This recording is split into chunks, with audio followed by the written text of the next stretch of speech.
Soomaaliya inta naqaanay way dhaaftay. Toon beena, basal beena, ukun beena iyo digaag beena ayaa waddankeena ku soo batay. Waxa la sheegay muus ama moos beena. Waxa la sheegay wax walba oo hadda imanaya inuu been yahay. Waxa isbitaalada ka buuxa baryahan ugu badan waa Soomaali dhalinyaro ah. Nagu waxaan xoog saaraynaa jiilka cusub. Haddaba suntan socota haddaadan ka digtoonaan way noo dhamaanaysaa. Ganacsada fara badan oo waxaan ka baac musharay gaar ahaan markay noqoto China iyo India ka soo xawila cuntada fayga. Be very careful. Wadaadada waxaan ka codsanayaa inta gabar yar madaxeedii ka hadlayaan inay masaajidka jimcada ku soo qaataan arrimahan. Dad caawa daawada barnaamijkana dhamaysatid afkiiba juuqda gabay baad maqli doontaa. Anagu xoog ma saarno tan aan soo ku sheegayna wata Mahad Cabdulla wuxuu xoog saaraa arrimaha bulshada. Bal ila daawo barnaamijkana la wadaag saaxiibada runtii wad yaabi doontaa.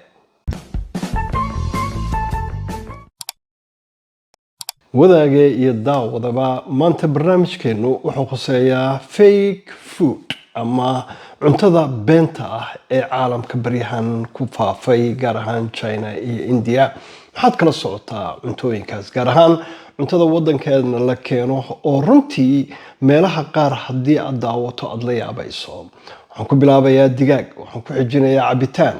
Aad arkayso indhahaaga marka digaaga sida loo buufinayo markaad indhahaaga ku eegto oo gas in lagu buufiyo buuxsameeyo weligeedna la daboolay oo meeshii doolalneedna laga daboolay kadibna aad moodid digaag weyn oo kuusan oo intuu la eg yahay oo familiga dhanba u deeqo. Marka ku xigta waxa weeye cabitaan u badan oo la yiraahdo mango laga keeno waddanka India. Waxa jira bariis laga keeno waddanka India iyaduna oo caag laga sameeyo baradho iyo caag in la isku daray taasna aad arki doonto indhahaaga la yaabi doonto runtii.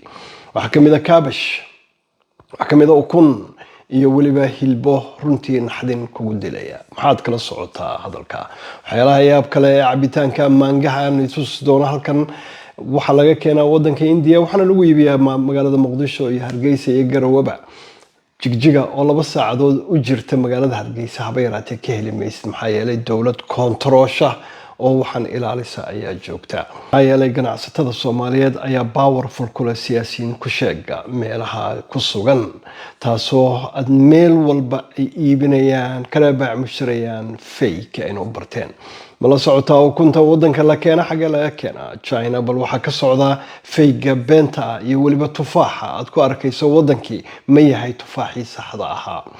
Dhul Ilaahay ku siiyay oo cajiib leh ayuu Ilaahay ku siiyay dhulka Soomaalida hase yeeshee kama faa'iideysanayaan.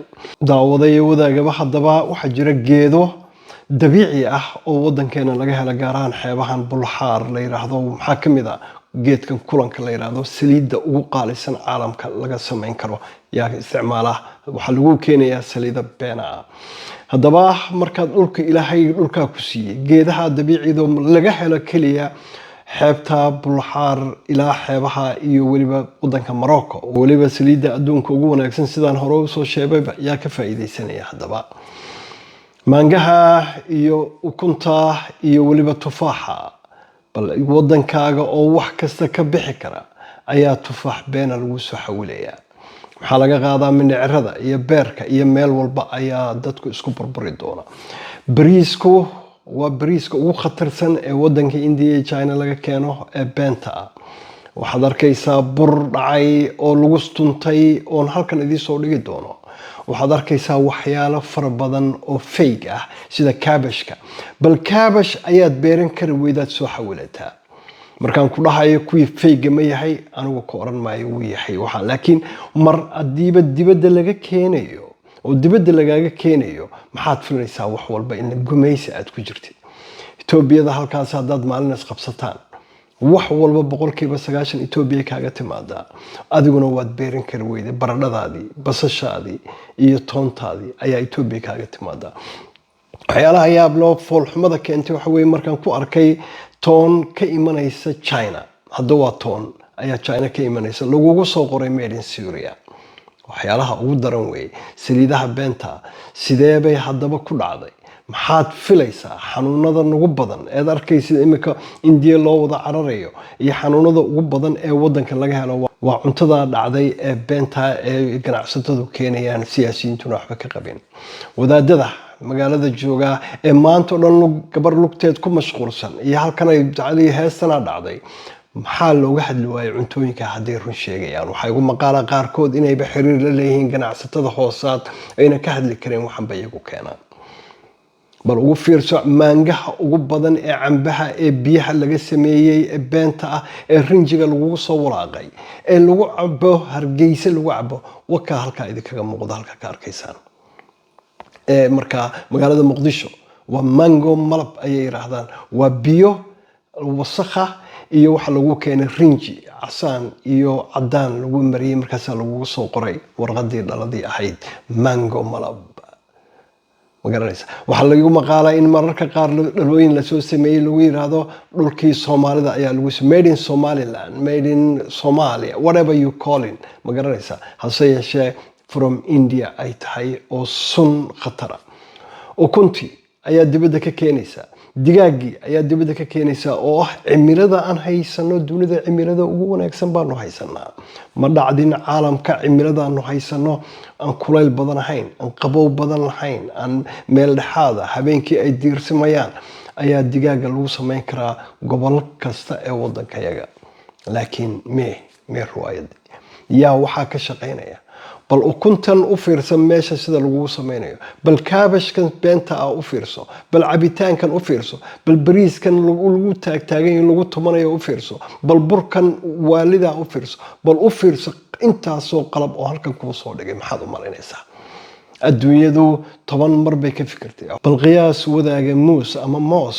iyo mango lagaga keenayo Egypt iyadoo wadanka iyagu dhulka Soomaalida uu ka baxo mangaha ugu wanaagsan ama cambaha ugu wanaagsan iyo waliba muuska ama mooska ugu wanaagsan daawada anigoona ka soo horjeedin ayaase waxaan ka xumahay xayaad market suuqan ku yaala magaalada Muqdisho supermarketka in toonta iyo basasha ugu badan ay ka timaado Uganda maalintii 3 diyaaradood ay soo rogaan oo toon kaliya iyo basal kaliya sida iyadoo magaalada Afgooya toon iyo basal lagu hayo dareemi karaa way naga yaraatay iyo waa hab kale laakiin bal qiyaas inaad toon soo xawilaysid iyo basal ad ka keenaysid Uganda kaliya wadaaga macarababa iyo xayaad saacadudiin iyo indhabirta sidaas oo kale toon iyo basal iyo Ethiopia ay ka keenaan mana yaqaanaan iyagu samaysta adduunyada supermarketada ugu weyn sida Walmart iyaga beeraha samaysta oo waxa kale oo beeraha samaystay Bill Gates oo ka baac mushtari Microsoft ayaa haddana beera samaystay wadankiisa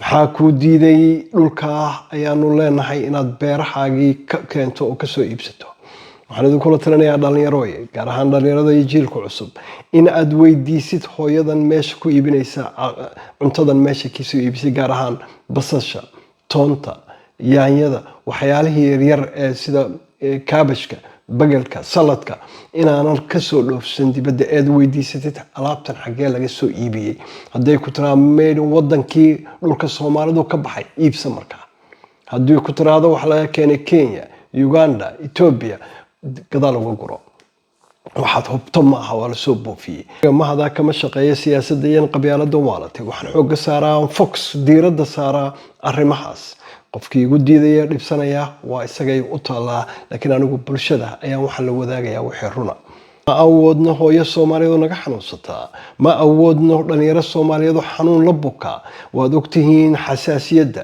iyo waliba allergigada ugu badan waxa laga qaaday cuntooyinkan fake ah waad ogtihiin beerka dhibaatada ka taagan dadka Soomaalida waad ogtihiin xameeytidii in laga wada qalay xablihii Soomaalida maxaa keenay waxa soo dhaw waxa keenay cunto fake ama cunto lagu soo buufiyay degdeg la yiraahdo waxaad samaysan kari weydeen basal iyo toon ayaad wadankaaga ku beerin kari weydeen kaabash ayaad beerin kari weyday 80% mangaha iyo mooskii wadankeena hadda waxay ka yimaadaan Kenya oo diyaaradaha keena miyaan ka soo horjeedaa ganacsiga Uganda iyo Kenya maya kama soo horjeedi laakiin ganacsigu waa inuu noqdaa waxaad wadankaaga u baahan tahay Ethiopia miyay keensataa basal maya Ethiopia jigjigadan halka noo jirto Ethiopia ka tirsan miyaa loo ogol yahay in toon laga keeno xataa wadankii dariska حتى الصومالي لانه لبا ساعدود isku jirta waxay beeraan looma ogola maxaa yeelay waxay doonayaan dhulkooda wax lagu beero waxay ugu maqaala inaan saaxiib nahay oo dhirta ku takhasusay inuu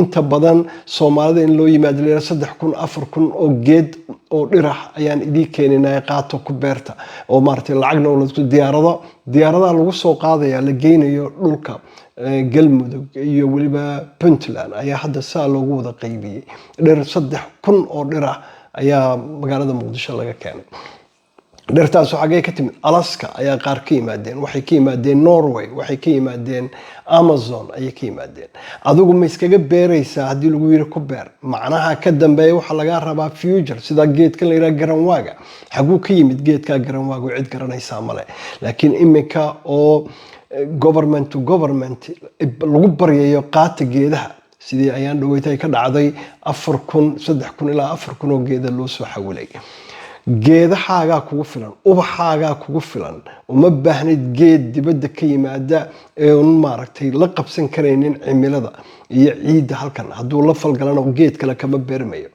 hadaba walaalayaal iyo wadaagayaal haddaad u baahan tahay ubaxani casaay quruxda badnaa ee wadanka dabiiciga ku lahaa ka beero oo soo beero geedahan ilaa iyo ceergaaba ilaa iyo meel walba yaala soo qaad kuwa ha ka keenin dibadda waxay ugu maqaalaan arkay iimaano dhaweyto Gabiley nin California ka keenay 1,500 oo babay geed babayga geedka babayga hadaba anagu waxaanu naqaanay geed dheer oo la 3 mitir 4 mitir ah geedka gaabani waa intan uu leeyahay wuxuu dhalayaa maalin markiiba 3 bilood wuxuu dhalayaa 60 xabo ayuu dhalayaa waad ogtahay babaygeena wuxuu dhali jiray 5 xabo ayuu dhali jiray organic 60 xabo waxa la ii sheegay geedaha lagu beeray 4 ilaa 1 geed ee lagu beeray halka in geed dambe uu ka baxaya haba yaraatay jireen marka la gooyo geedkii maaragtay maangii cambi babaygii laga soo goosto hadii la isira wax kale ku beera kama beermayaan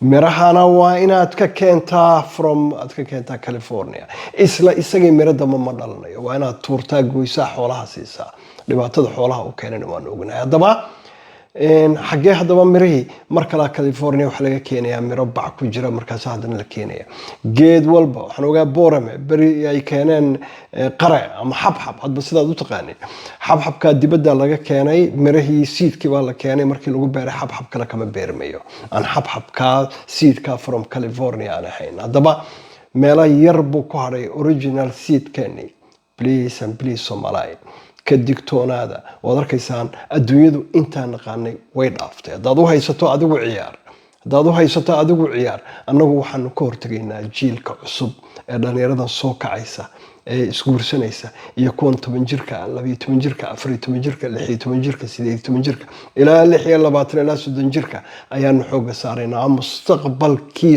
barito wadaadow taas way taad rabtay inaad ku dagaalantid intaad ku dagaalanayso gabar lug bay halkan barnaysay iyo lug baa sidanayo iyo madax tima yar baa halkan ka soo jeeda ad maalin walba TikTok iyo Facebook la soo taagan tahay ku dagaalan sunta ka taagan ee dadka la siinayo tag oo kuwa mudaharado kuwa masaajidka jimcaha walba khudbadeeda taa ku soo qaado taas muhiimka koowaad jiil dhanba xanuunsan maxaad ka garanaysaa isbitaalada wadanka ma tagtay wali isbitaalada wadanka gudaha u gal markaasaad arki doontaa xameetida iyo xidmaha iyo wax walba istaagay kadibna lacagaheeni dibadda laga soo diray exportiga ahaa ayaanu India hadda dadka ugu badan ee ganacsiga ka samaysa gaar ahaan magaalada Hyderabad waa Soomaali weeye xagee baa jirtaa wake up toos kuwa weynaad khudbada masaajidka iyo macallimiintuba ka daryeelaan iyo macallimiinta iskuulaadkaba kuwa kala hadlaan